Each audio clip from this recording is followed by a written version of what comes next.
हिमाचल के कोटखाई में गुड़िया गैंगरेप मर्डर केस में सीबीआई की बड़ी कार्रवाई। शुरुआती जांच करने वाली एसआईटी चीफ आईजी जहूर जैदी समेत 8 अफसरों को किया गिरफ्तार। सभी पर सबूतों से छेड़छाड़ का आरोप। पीएम मोदी ने राजस्थान को दिया तोहफा। उदयपुर में 15,000 करोड़ की योजनाओं का किया लोकार्पण और शिलान्यास। केंद्रीय परिवहन मंत्री नितिन गडकरी ने प्रदेश में सड़क परियोजनाओं की दी जानकारी। मुंबई में बारिश से आफत, कल स्कूल कॉलेज रहेंगे बंद। पीएम मोदी ने सीएम से ली हालात की जानकारी।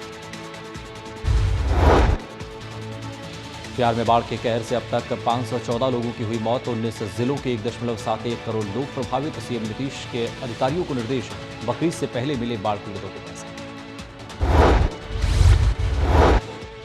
बेनामी संपत्ति मामले में तेजस्वी और राबड़ी से आयकर विभाग ने की पूछताछ। लालू प्रसाद यादव के परिवार पर भ्रष्टाचार का है आरोप। सुशील मोदी के खुलासे के बाद दर्ज कराया गया था केस।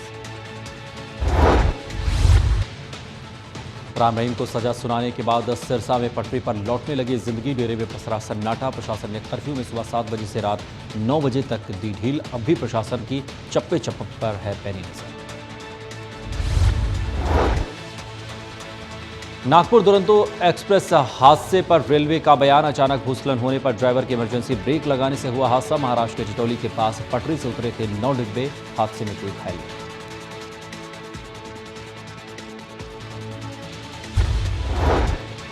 राष्ट्रीय खेल दिवस पर पुरस्कार समारोह का आयोजन। राष्ट्रपति भवन में 17 खिलाड़ियों को किया गया सम्मानित। राष्ट्रपति रामनाथ कोविंद ने खिलाड़ियों को दिए पुरस्कार।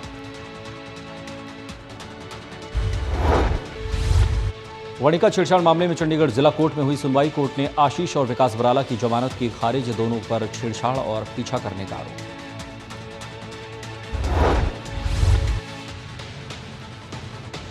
हिसार कोर्ट से संत रामपाल को मिली बड़ी राहत। दोनों मामलों में किए गए बाइज्जत बरी। सरकारी काम में बाधा पहुंचाने और 427 आश्रम में लोगों को बंधक बनाने का था आरोप।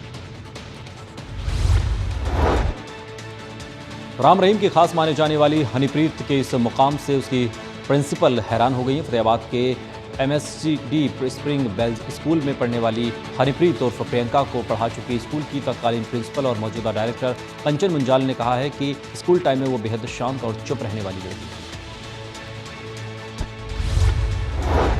Haryana private aided school management association ने हरियाणा सरकार की टेकओवर पॉलिसी की घोषणा को लेकर आपातकालीन बैठक बुलाई है, जिसमें प्रदेश भर से प्राइवेट एडेड स्कूलों से जुड़े प्रबंधकों ने भाग लिया है और प्रदेश सरकार के इस नियम का विरोध किया है। वहीं इस बैठक में फैसला लिया गया है कि मुख्यमंत्री से प्राथमिक तौर पर एक मुलाकात की जाएगी। अगर उसके बाद भी हल नहीं निकला तो फिर मामले को हाईकोर्ट तक लेकर जाएंगे।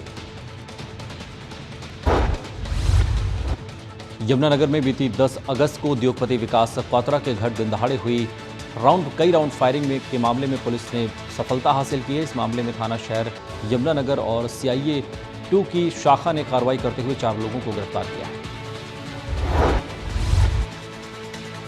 यमुनानगर के एसपी राजेश कालिया ने खुलासा करते हुए कहा है कि इनेलो के पूर्व विधायक दिलबाग सिंह के भाई पर हमला करवाने वाले जेल में बंद काला राणा ने जेल से ही साजिश रची थी। फिलहाल काला राणा को प्रोटेक्शन वारंट पर लाकर रिमांड पर लेकर उससे पूछताछ की जा रही है। वहीं इस मामले से जुड़े कई और लोगों को भी जल्द गिरफ्तार किया जाएगा।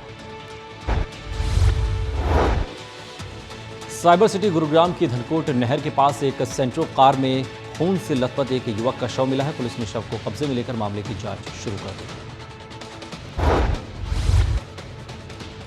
नूंह में गुरुग्राम अलवर राजमार्ग पर आकेड़ा गांव के नाले के पास सड़क किनारे झाड़ियों में संदिग्ध हालत में मिला एक व्यक्ति का शव कई 1 महीने पुराना बताया जा रहा है।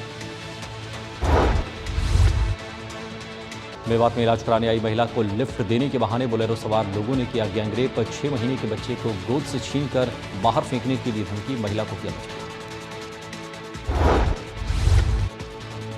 दिल्ली के रोहिणी कोर्ट में रेपिस्ट बाबा राम रहीम के खिलाफ जमकर हुई नारेबाजी। राम रहीम पर रोहिणी कोर्ट के एक वकील की हत्या की आशंका जताई जा रही है। वकीलों का आरोप है कि रोहिणी कोर्ट के वकील ओमवीर बाल्यान की पत्नी रेपिस्ट राम रहीम के डेरे में जाती थी और एडवोकेट ओमवीर इसका विरोध करता था। साथ ही वकीलों ने बताया कि पति पत्नी में बाबा के मुद्दे को लेकर भी तनाव था और अलग रहने वाले लगे थे और राम रहीम की करतूतों पर उन्हें शक था। इसलिए रोहिणी कोर्ट की चौकी में भी 2014 में डेरा सच्चा सौदा के खिलाफ शिकायत की गई।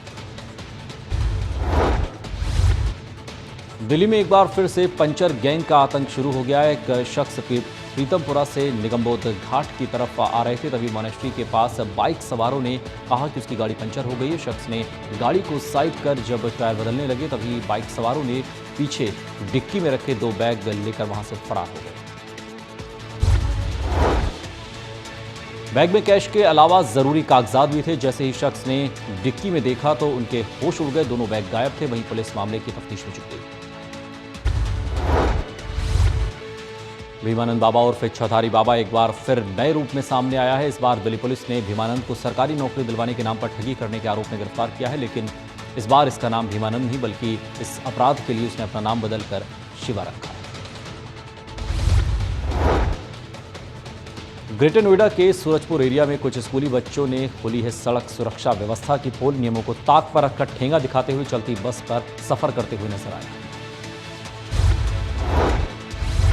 अंतर्राष्ट्रीय आध्यात्म गुरु स्वामी दीपांकर ने नोएडा ट्रैफिक पुलिस के साथ मिलकर बढ़ते ध्वनि प्रदूषण को कम करने की एक बड़ी मुहिम की शुरुआत की है, जिसे नाम दिया है नो टू नॉइस।